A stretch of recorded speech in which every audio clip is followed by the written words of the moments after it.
The third studio album from the Hampshire-born singer-songwriter-musician Jasmine Lucilla Elizabeth Jennifer van den Beauregard, thankfully on her behalf deciding to anoint herself the stage name Birdy, is business as usual for the teenager. Her sound remains pretty much in the same as her previous releases and remains as consistent. Not straying away from her indie pop rock roots, this album's instrumentation remains as boisterous, restrained and melodic all in one. Her gorgeous vocals convey emotion just as well as before, and her lyrics remain rooted in themes that involve love and relationships. To many this would seem stunted and not showing much growth as an artist, but this is Birdy sticking to what she knows best. However, this has the weird effect of this album producing some decent results with a few very pleasing tracks on repeated listen, but upon inspection of the lyrics, it leaves me kind of frustrated in how inconsistent the avenues of these themes go. The opening track Growing Pains reads as Birdy and her significant other in the midst of the end of their relationship. Birdy recognises this as an inevitability and admits that while she and her fella can try and fix all of their past transgressions,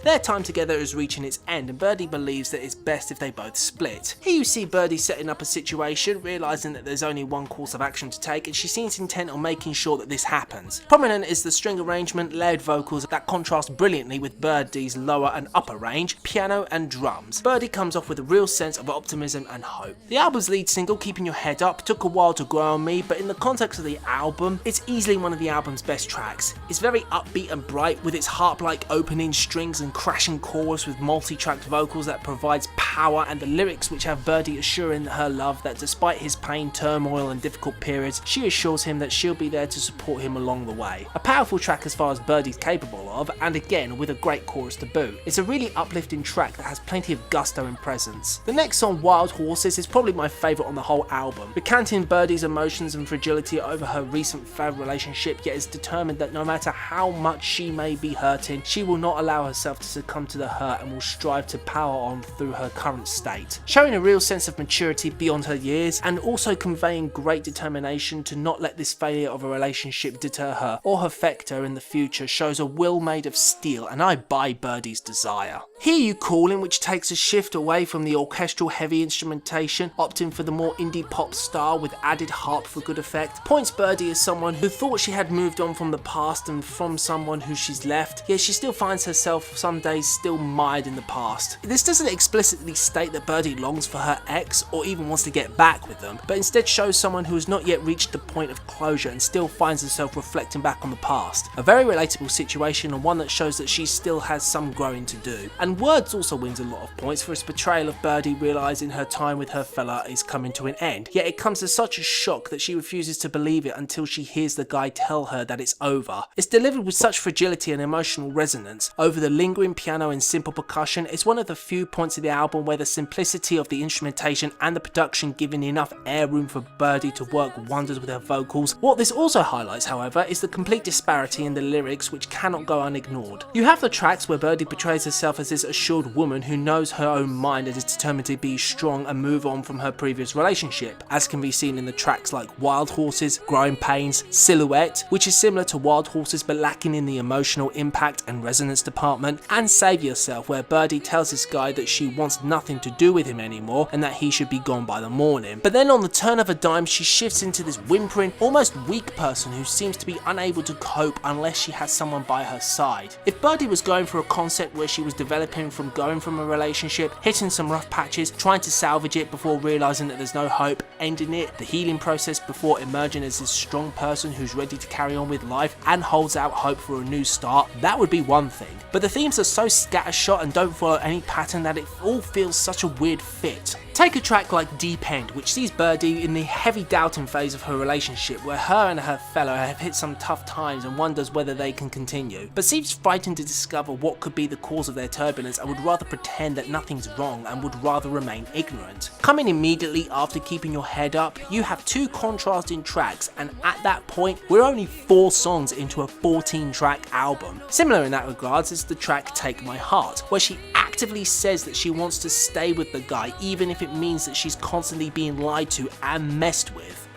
What? You spent so long trying to build yourself up as this person who acknowledges that she's going to go through a tough phase but is going to come out alright in the end, to this whimpering, weak, feeble little girl who would rather be manipulated and played with instead of being alone? Wow. Oh, and by the way, the final track, Beautiful Lies, also falls into the same category.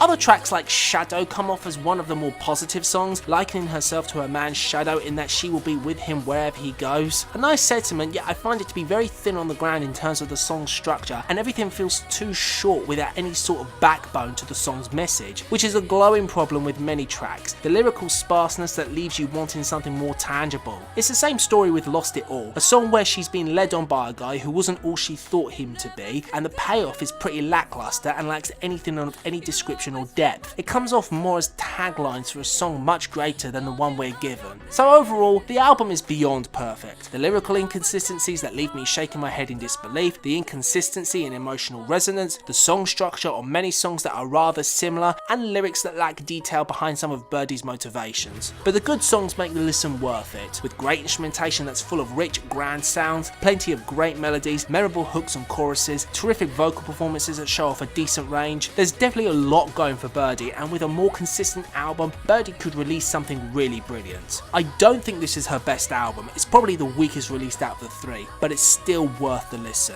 Overall, I score this album a 71 out of 100.